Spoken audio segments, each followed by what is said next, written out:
ನ್ಯಾಯಮೂರ್ತಿ ನಾಗಮೋಹನ್ ದಾಸ್ರವರ ಅಧ್ಯಕ್ಷತೆಯ ಒಳ ಮೀಸಲಾತಿ ಏಕಸದಸ್ಯತೆ ಆಯೋಗವು ಸಲ್ಲಿಸುವ ವರದಿಯನ್ನು ಸಾರಸಗಟವಾಗಿ ತಿರಸ್ಕರಿಸಬೇಕು ಅಂತ ದಲಿತ ಸಂಘರ್ಷ ಸಮಿತಿಗೆ ಚಾಮರಾಜನಗರ ಜಿಲ್ಲಾ ಒಕ್ಕೂಟ ಮನವಿಯನ್ನು ಸರ್ಕಾರಕ್ಕೆ ಮಾಡ್ತದೆ.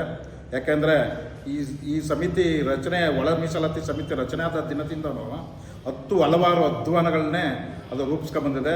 ಯಾಕೆಂದರೆ ಬೂತ್ ಮಟ್ಟದಲ್ಲಿ, ಗ್ರಾಮ ಪಂಚಾಯತಿ ಮಟ್ಟದಲ್ಲಿ, ನಗರಸಭೆ ಸಭೆಗಳಲ್ಲಿ ಮತ್ತು ಕಚೇರಿಗಳಲ್ಲಿ ನಾವು ಬೂತ್ ಮಟ್ಟದ ಕೇಂದ್ರಗಳನ್ನ ತೆಗಿತೀವಿ ಅಂತ ಹೇಳಿದ್ರು. ಇದುವರೆಗೂ ತೆಗೆದಿಲ್ಲ. ಮತ್ತು ಮಕ್ಕಳದ ಆಧಾರ್ ಕಾರ್ಡ್ಗಳು 7ರಿಂದ 8 ಲಕ್ಷ ಜನ ಮಕ್ಕಳು ಆಧಾರ್ ಕಾರ್ಡ್ ಇಲ್ಲದೆ ಅದು ವರದಿಗೆ ಒಳಗೆ ಸಿಕ್ಕಾಕೊಂಡಿಲ್ಲ.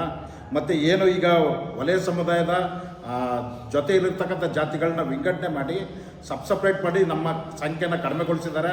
ಇದು ಅನ್ಯಾಯ. ಇಂಥ ಅವೈಜ್ಞಾನಿಕ ಹೇಳಿಕೆಗಳನ್ನ ಮತ್ತು ಅವೈಜ್ಞಾನಿಕ ವರದಿಯನ್ನು ಸರ್ಕಾರ ತಗೋಬಾರ್ದು.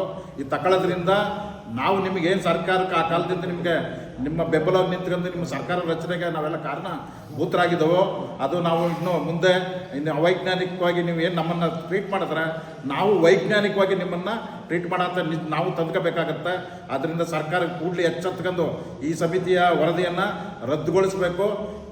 ಪುನರ್ ಪರಿಶೀಲನೆ ನಮ್ಗೆ ಇಲ್ಲವೇ ಇಲ್ಲ, ಬೇಕಾಗಿಲ್ಲ ನಮ್ಗೆ. ಯಾಕಂದರೆ ನಿಮ್ಮ ತಲವೊಳಗೆ ತುಂಬಿಕೊಂಡಿದ್ದಾರೆ ಆ ಕಾಲದಿಂದ ನಮ್ಮ ವಲಯ ಸಮುದಾಯಕ್ಕೆ ಏನೇನು ಮೋಸ ಮಾಡ್ಕೋಬೇಕು ಬಂದಿದ್ದೀರಿ.